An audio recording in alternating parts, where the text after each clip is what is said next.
welcome to my channel where we do painting tutorials on the weekends. Today I thought I'd use some gouache since I haven't used it in a very long time, and I just have the primaries on a paper plate, and I start by painting the top of a canvas with ultramarine blue. I am using a basic canvas I just took out of the packaging. It's not been primed, it has not been gessoed, no, nothing. I just tore up the plastic. So I add some water to my ultramarine and paint that downwards for the sky, and then I add some white where I don't know if you can tell I have a little pencil sketch. I want that to be a bit lighter than the top of the sky. Then I just keep diluting the blue downwards with more and more water to make a nice gradient. I get asked a lot about this, and gouache, unlike acrylic, will not crack if you add water to it. I don't know why people think that. Maybe if you use acrylic gouache it will crack when it dries, but normal gouache should not crack. It's basically just watercolors with some chalk added to them. That is what gouache essentially is.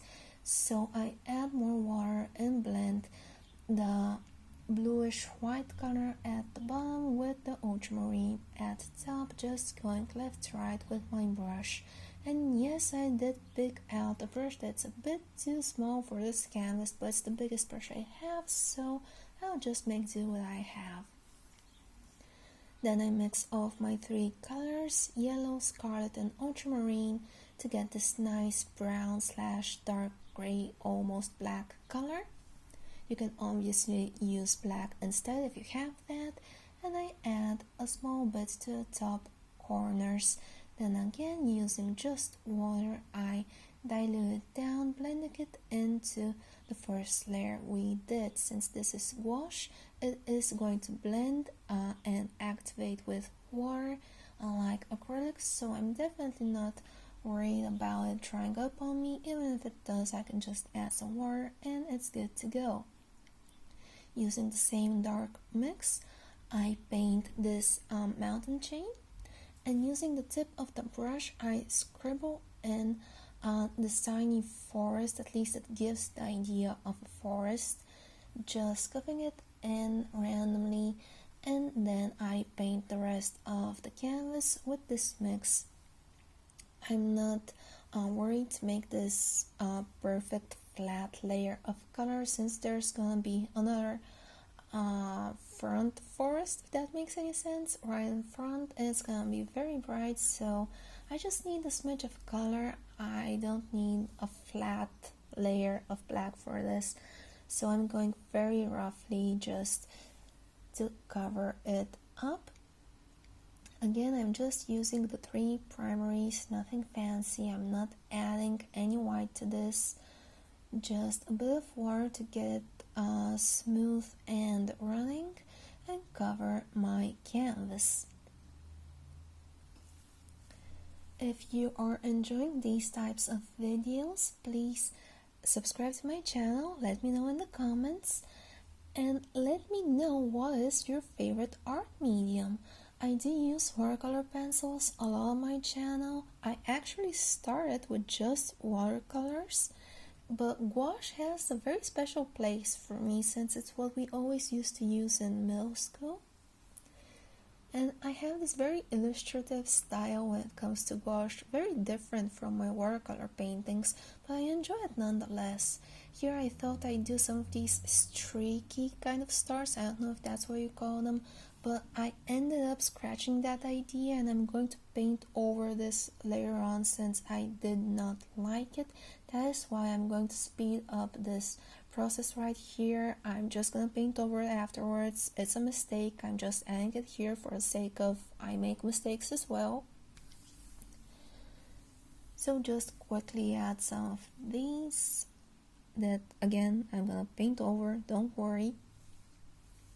If anyone is curious, I believe this canvas is 20 by 20 centimeters, and the gouache I am using is by Royal Talens.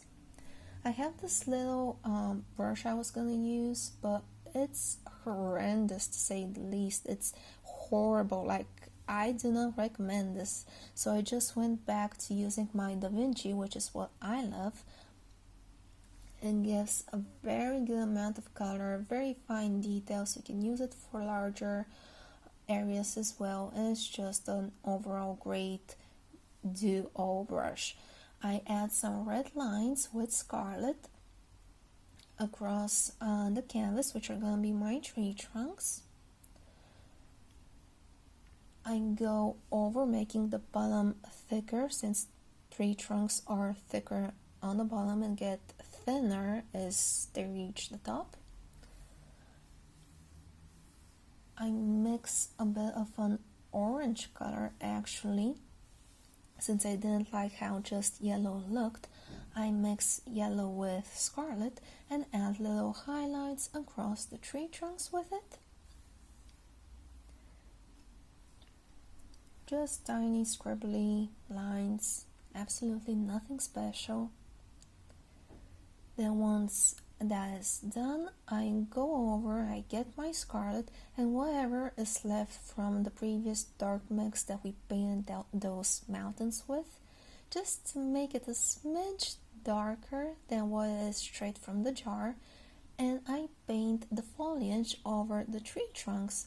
I start with very tiny brush strokes on the top of the trees and make them broader and broader as I reach the bottom.